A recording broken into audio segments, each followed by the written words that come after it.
সম্মানী আজকে মাহফিলের সুযোগ্য সভাপতি, সম্মানী ওলামায়ে কিরাম,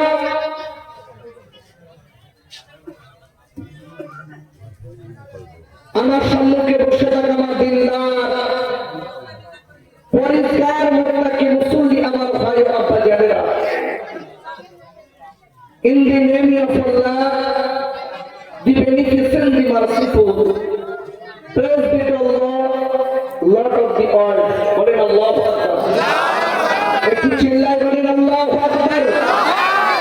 সেই আল্লাহর নামে শুরু করে দিয়েছি, যিনি রহমান এবং রহিম।